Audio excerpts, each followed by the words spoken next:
there, mates? Mooshi Gamer here, and this is ShadowRun Hong Kong, episode 57. So, it didn't let me save. So I'm back again.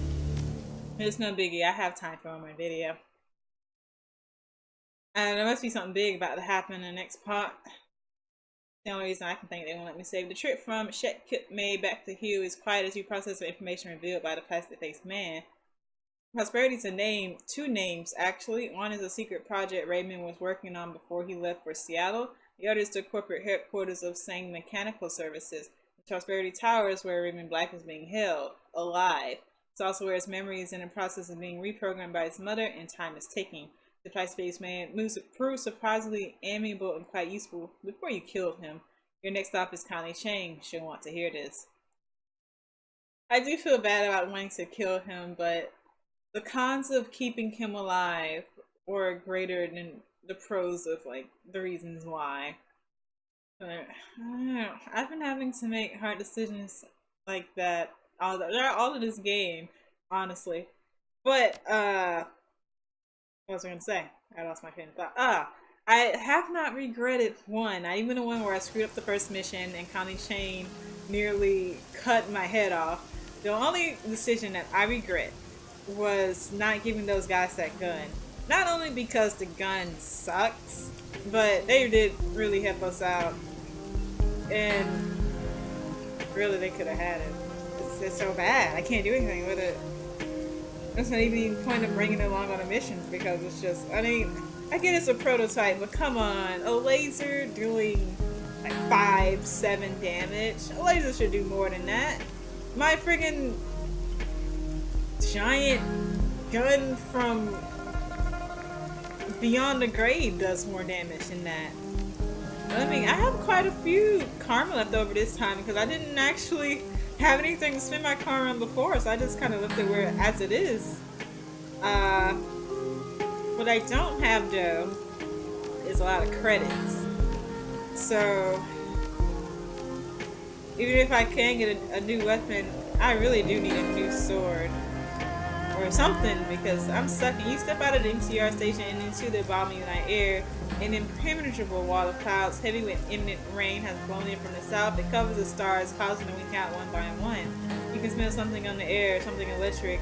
The wind was up around you, and the clouds began moving in a thick gray scale swirl. The spiral builds and grows, shimmering with faint amber light. As you watch the clouds roll in the sky, the sounds of the city street, a bubble of soft white noise replaces them, wrapping around your head and reflecting your own heartbeat back on you. Look down from the clouds, see the lights of the docks dancing in the warm, saturated blue. I don't know, I think I'll take a picture. You raise your wrist to capture the view with your PDA's built-in camera. The image swims into focus on the machine's tiny screen as the camera lens adjusted to the light. And that's when the first twinge tickles your chest, lets you know that something is coming. A moment later, you can feel an incredible tightness in your chest. It feels like your heart is being crushed under the foot of a giant. Your vision goes gray, and your sense of balance disappears. Gradually, blood rushes in to fill the organ, inflating it like a balloon. Attempt to make a self-diagnosis. Force your body to calm itself. I don't have willpower? Really? Try to catch your breath. You gasp for air. It doesn't come. Your breath shallows out, thins, makes you gasp like a suffocating fish. Your chest contracts again and again as you struggle to take in breath. You stumble forward and every cell in your body seems to vibrate. The energy thrones inside of you, pulsating, building to an unbearable crescendo, and then you're on the other side of it. You find yourself standing in a familiar courtyard, the walled city. You're back in the walled city just like in your dreams. You can taste the scent of the place, the mildew and plaster and wet dog stink of the slum. What the?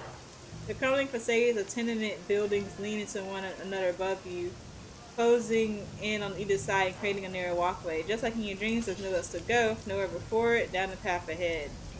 I guess I'll start walking. Let your legs carry you forward. You feel a creeping sense of certainty in the back of your mind. It tells you that you've taken this same walk hundreds of times before. The sense of claustrophobia mounts and builds with every step you take. It feels like you're warming your way down a long, dark tunnel, meaning the place sticks to your skin. As you proceed deeper into the walled city, a low rumble fills the air, the noise of enormous gears in motion. You feel hollow, empty, and with every step you take, you can feel that emptiness growing and unbearable yearning like any hunger you've ever known. I know. Should I stop? Should I keep going?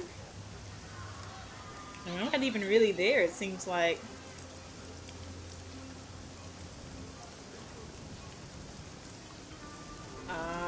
Continue forward, I guess. You continue walking just as you always have, just as you're meant to. Off in the distance, an alien silhouette beckons you to her. Beckons you is her, the tall, slender thing from your dreams. It was a figure that you've always been moving toward, but never quite reached. The crowd of locals lines the path ahead, kneeling in supplication. They look emaciated, all skin and bones, clothed head to toe in dirty rags. Try talking to the nearest local, examine the kneeling figures in order to keep moving. Sure, examine them. You stare at the nearest of the kneeling figures, a wiry man in his late 20s. He locks eyes with you, slowly his mouth yawns open. The man has no teeth. They've been pulled, and recently, from the looks of it, his gums are a bloody, pitted mess. As you stare into the black void of his mouth, his tongue comes loading out. It looks like it's caught in an industrial accident, a swollen twisted slab of meat. The corners of the young man's mouth twitch to upward in a ghastly smile. What happened to you? The man with the ruined tongue doesn't respond. He doesn't sound, staring at your feet carry you past him. Seconds later, he fades from view. Your legs carry you deeper and deeper into the beating heart of the tenement. If you haven't reached the center yet, you must be close. It's incredibly hot and humid in here. The sweat rolls down your body in sheets. Your thoughts go hazy with the heat, and a dim sense of unease takes root in the pit of your stomach. Focus on an uneasy feeling. Sure. You try to concentrate on the ease that you're feeling, but you find it impossible to focus. The omnipresent sound of grinding gears isn't helping. Looking up, you can see where the noise is coming from, a hatch. The same door that you saw in your nightmare back when all of this began. Marks on the door, legible now, a single word in faded yellow paint. Prosperity. Suddenly, impossibly, the alien figure that you've been moving toward is standing right in front of you. At the same time, your vision finally clears and ice water runs through your veins. The walled city isn't a slum at all. It's an enormous gaping maw, and the buildings are forests of crooked teeth. The thing reaches for you with human speed and grace. It plunges fingers of polished ivory into your mouth. Slowly, terribly, it begins to wrench your jaw open. You can feel your teeth splinter and break, and rough fingers on your shoulders snap you back to reality. Your hand clenches into a vice-like grip and yanks you backward off your feet. You come crashing down to the floor of the Huey MTR station. You can feel a rush of wind just in front of you, a passing train. What is wrong with you, MS? Strangle about eyes you coolly. Auntie Chain's lost too many runners already. Besides, there are cleaner ways in your life than jumping in front of a train. That was a suicide attempt, asshole. I was under a magical attack. He grunts, turns his back on you. Whatever. Now get up and get back to that floating wreck that you sleep in. Jesus Christ. Alright, well that happened. Okay, that was interesting. That was probably why they wouldn't let me save. Okay. I'm gonna go ahead and go to County Chain. I'll come back and do, hey Maximum, is that Maximum No still the one calling puppet? I wanna know what happened to Maximum Law. But I'll delegate all of the karma and stuff like I usually do off camera, so you guys don't have to sit through and watch me do all of that stuff. Alright, Gaichu Raptor. He's always seem to be smoking. Duncan Easy. Where's Gabbit? Gabbit? Wait, that's her. It kind of blends in with the scenery. Chain. The walk through the Mahjong parlor is punctuated by the tantalizing smell of coconut and fried confection.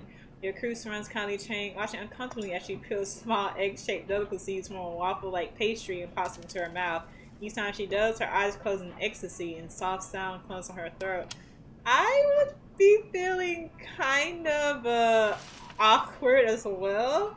Sounds like she's really enjoying those treats. There you are. In this, your courier tells me that you are able to locate and interrogate the plastic-faced man.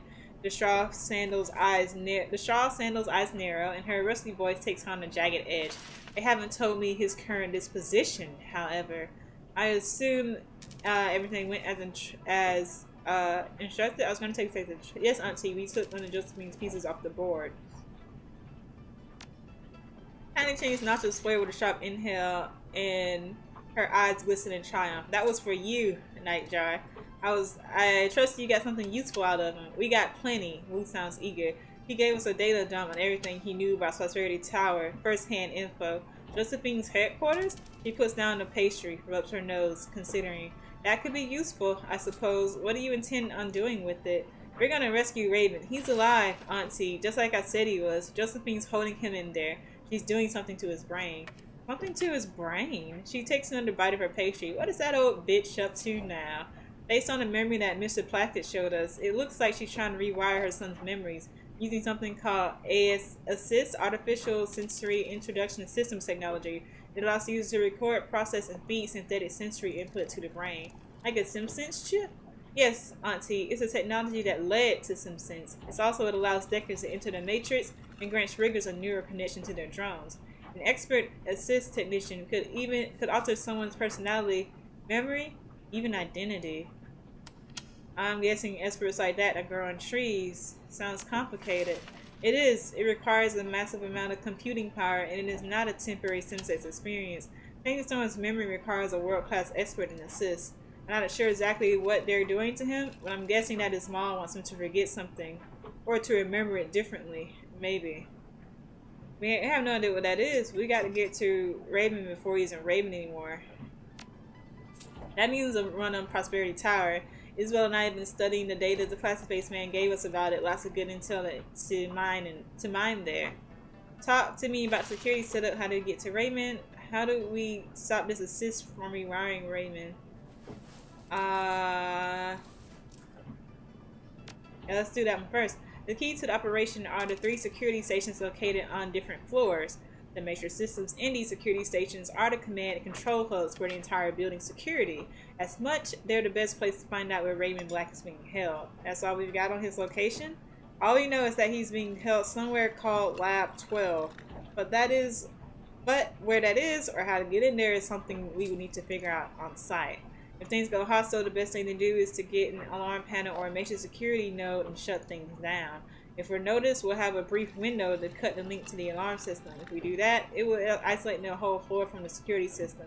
The rest of the building won't know what's happening there. If the alarm goes off and we cut the link to the alarm system, we can spoof the system, tell it we move on to another location. That might work once or twice, but if we spoof too many times, they'll figure it out.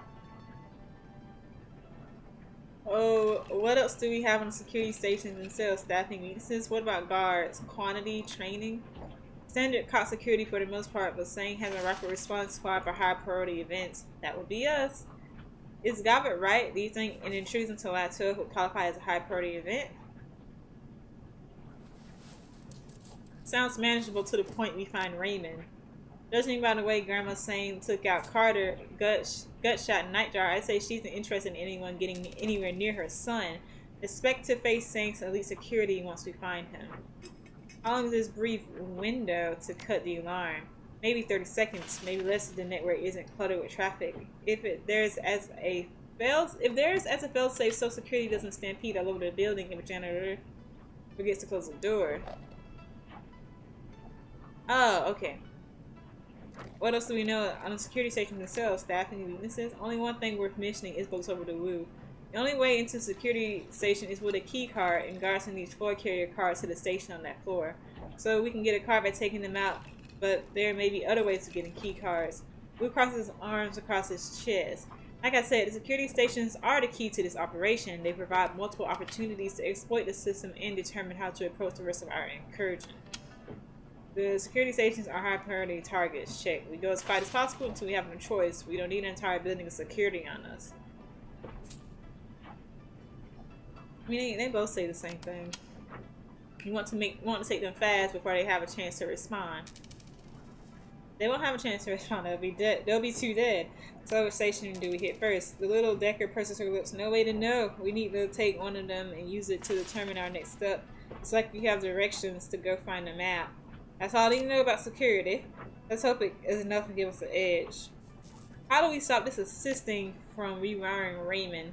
All we know is that an assist device is located in Lab 12. It's the only one in the building. Now I doubt that Grandma would just hand over the passcodes to her assistant we asked nicely. So we need the Decker to access the assist device and eject him from the system safely before she scrambles his brain. Got it. What does the deck need to do to eject them safely? Like I said, we don't know. We are going to have to improvise, figure that out when we get there. Alright, how do we make our approach? Fortunately, Prosperity Tower is one of the same source security locations. It's mostly administrative, marketing, that sort of thing. That's good. Kindly turns to Enforcer. Mr. Bao, give them runners those old same security passes you used on that hijacking last year. Yes, Miss Chang. They'll get them. Those passes should get you through the lobby. The Triad boss post bringing up between their teeth and massages a piece of pastry. You'll still have to explain your presence, MS. Don't just expect to just walk on through. Looks like it's the front door for us. Isabel leans over to Gavit. Hope those old security passes work, Gavit. Well, it's better than nothing. Gavit leans back to Isabel. Hope is not a viable shadow running tool. We can't expect to stay in cover for long. One way or another, things are gonna get hot. That's all I need to know. Connie cutscene licking her fingers with loud smacking noises. One more thing. MS, while in her headquarters, look for anything we can use to incriminate or embarrass Josephine saying, I want dirt. Something I can feed to an acquaintance on the executive council, someone who stands to gain from it. Right after rescuing my first priority is getting Raymond disconnected from that assist machine. Right after I rescue my father. Does the dirt come with Kakashi? She pops another egg treat into her mouth and her eyes close tight with pleasure. Of course, my sweet. Of course. Now go enjoy Prosperity Tower, she smiles viciously, and gives Josephine Singh my regards. I had my doubts about Kylie when I first met her, but honestly, I love her so much now. She is probably the best criminal boss I have ever worked for in a game. But I'm gonna save here, and like I said, I'll do all the karma stuff off screen, and when I come back, I'll show you guys what I did, just like I usually do. But thank you for watching. If you liked the video, comment or subscribe below. Mooshi Gamer signing out.